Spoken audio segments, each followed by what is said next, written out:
Hearing your baby cry, especially for long periods, can be heartbreaking and, let's be honest, incredibly stressful. You're doing everything you can, feeding, changing and cuddling, but the crying continues. Trust me, you're not alone. Many parents experience this, and it's important to remember that you're doing a great job. This phase is temporary, even if it feels like an eternity right now.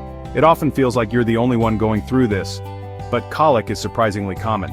It's important to remember that your baby's cries, although frustrating, are their way of communicating. They're not trying to make your life difficult, they're just trying to tell you they need something. Remember, you're not a bad parent if your baby cries and you're not doing anything wrong. Colic is a phase, and like all phases, it will pass. Until then, take a deep breath, remember you're not alone, and let's explore some ways to help soothe your little one. This period is challenging, but you've got this. Let's work together to find ways to bring peace back into your home and bring a smile back to both your face and your baby's. Let's decode what's going on with colic. It's usually defined as intense crying that lasts for more than 3 hours a day, for more than 3 days a week, for at least 3 weeks. This often starts a few weeks after birth and peaks around 6 weeks. While the exact cause of colic is still a bit of a mystery, it's thought to be related to a baby's developing digestive system. Think of it like a brand new car engine. It needs a bit of time to run smoothly. Another possibility is an immature nervous system, making babies more sensitive to stimulation. Remember those 9 months of blissful quiet in the womb? Well, your baby is suddenly bombarded with a whole lot of new sensations, lights, sounds, and feelings, which can be overwhelming. It's no wonder they sometimes cry.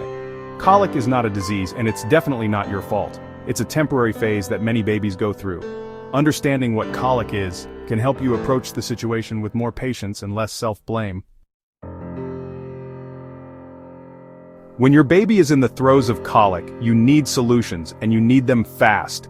One of the most effective techniques is swaddling. Swaddling mimics the snug feeling of the womb, providing a sense of security and warmth that can be incredibly soothing for a fussy baby. Another powerful tool is white noise. Remember how noisy the womb was? The constant whooshing sounds of blood flow and your heartbeat were your baby's lullaby for 9 months. Replicating those sounds with a white noise machine or app can work wonders in calming a crying baby. Gentle, rhythmic motion can also be incredibly calming. Try rocking your baby in your arms, using a baby swing, or going for a walk in the stroller. The key is to keep the motion consistent and gentle. Sometimes a change of scenery can make all the difference. If you're feeling overwhelmed, step outside for some fresh air with your baby. Even a few minutes of gentle breezes and sunshine can help soothe both of you. While those short-term fixes are helpful for those moments of intense crying, it's also important to develop some long-term strategies for managing colic. One of the best things you can do is establish a consistent, calming bedtime routine. This could include a warm bath, a gentle massage, putting on pajamas, reading a story, and singing a lullaby. Babies thrive on predictability, and a calming routine signals to their bodies that it's time to wind down and prepare for sleep.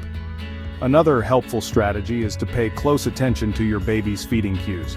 Overfeeding can sometimes contribute to gas and discomfort, so try feeding smaller amounts more frequently.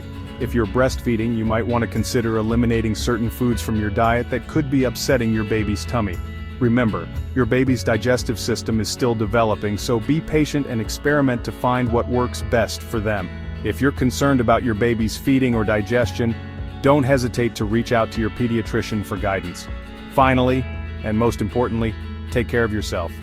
Colic is tough, and it's okay to feel overwhelmed and exhausted. Reach out to your partner, family, or friends for support. Take breaks when you need them, and remember, this too shall pass.